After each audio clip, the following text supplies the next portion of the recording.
मेरे हिसाब से आतिशी मार्लेना जी को शर्म आनी चाहिए। पूरी की पूरी पार्टी बुरी तरीके से हार गई है। सिर्फ 22 सीटें आई हैं और अरविंद केजरीवाल जी, मनीष सिसोदिया जी, सारे के सारे दिग्गज लीडर्स हार चुके हैं। ऐसे में आतिशी मार्लेना जी ने ना सिर्फ इस हार के बाद एक रोड शो निकाला सेलिब्रेट करने के लिए, उन्होंने उस रोड शो में डांस भी करा। तो ये विजुअल्स बहुत चौंका देने वाले हैं। और आतिशी जी क्या सेलिब्रेट करना चाह रही हैं?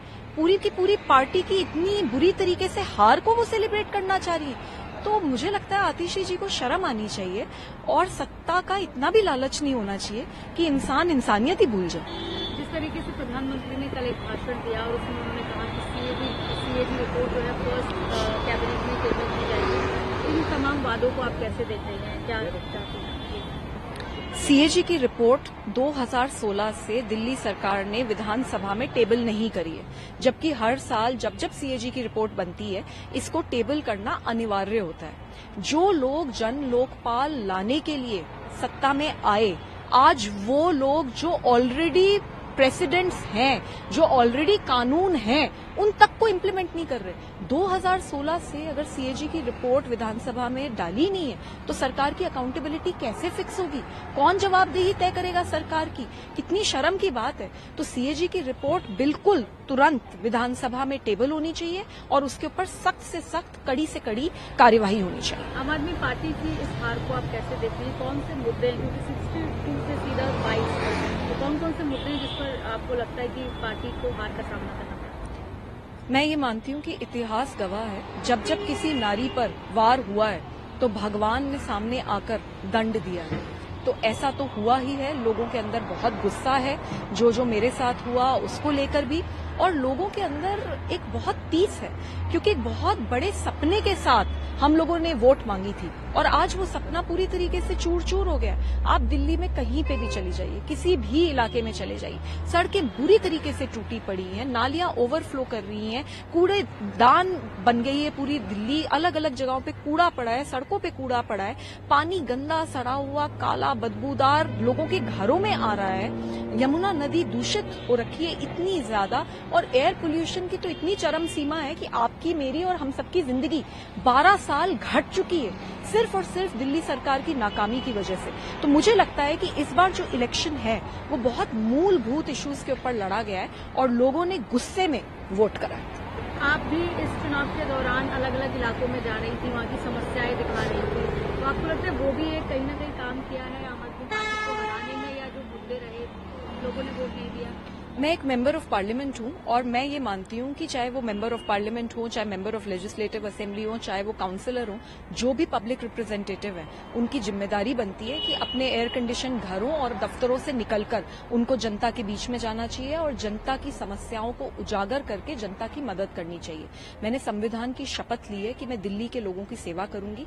तो मैं ऐसा मानती हूं कि पिछले 6 महीने में जो मैंने काम करा है वो दिल्ली के लोगों की सेवा की ही एक प्रक्रिया रही है, क्योंकि जहां जहां मैं गई, जहां जहां मैंने इश्यूज उजागर करे, वहां वहां स्थिति थोड़ी थोड़ी बेहतर हुई है। अब मेरी यही लड़ाई है कि ये स्थिति पूरी तरीके से ठीक हो, और मैं तो बस यही कहना चाहूंगी, चाहे आप एमपी हो, चाहे आप एमएलए हो, एयर कंडीशनड ऑफिस से बाहर निकलिए, जनता के बीच में रह के जनता के लिए काम कीजिए। अगर आप जनता का काम करेंगे तो जनता आपके साथ हमेशा रहेगी, नहीं तो आपके साथ भी वही होगा जो अरविंद केजरीवाल जी के साथ हुआ। पार्टी की सहयोगी इंडिया अलायंस में कांग्रेस, लेकिन यहाँ पर अगेंस्ट में लड़ाई, तो आपको लगता है कि वोट काटने का काम कांग्रेस ने किया है और इंडिया अलायंस का क्या फ्यूचर रह सकता है आपको?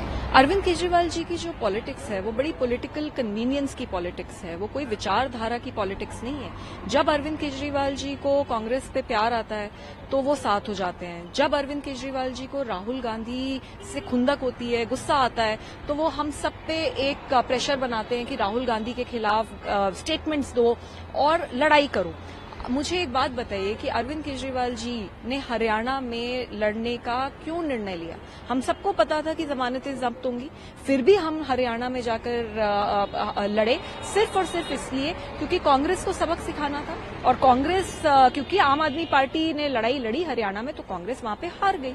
अब कांग्रेस ने भी दिल्ली में वही करा, कांग्रेस दिल्ली में लड़ी और उसकी वजह से भी आम आदमी पार्टी को चोट पहुंची। तो मुझे समझ नहीं आता, अरविंद केजरीवाल जी जब खुद हरियाणा जाते हैं तब तो शेर हो जाते हैं, और जब कांग्रेस इधर आती है तो वो एक रोंदू बच्चे की तरह व्यवहार करते हैं। तो मुझे ऐसा लगता है कि बदले की भावना से राजनीति नहीं होनी चाहिए, राजनीति बहुत सोच समझ के एक विचारधारा के साथ होनी चाहिए। एक आखिरी सवाल, जो लोग ये कहते हैं कि आप आम आदमी पार्टी की सांसद हैं और उसी पर सवाल उठाती हैं, इसको लेकर क्या कहेंगे? आप पार्टी छोड़ नहीं देते, उनको क्या जवाब देंगे? मैं क्यों पार्टी छोड़ूं? मैंने क्या गलत करा है? अगर मेरे साथ मार पिटाई होगी तो मैं कंप्लेंट करूंगी और अपनी आवाज उठाऊंगी। अगर मैं देखूंगी कि लोग तड़प रहे हैं और एमएलए नहीं आ रहा और कोई काम नहीं हो रहा, तो मैं उनकी आवाज जरूर उठाऊंगी। मैं कोई एयर कंडीशन ऑफिस में बैठने वाली एमपी नहीं हूं, मैं जमीन पे हमेशा से काम करती आई हूं और करूंगी। और मेरी पार्टी कोई दो लोगों की जागीर नहीं है, अरविंद केजरीवाल जी की जागीर नहीं है।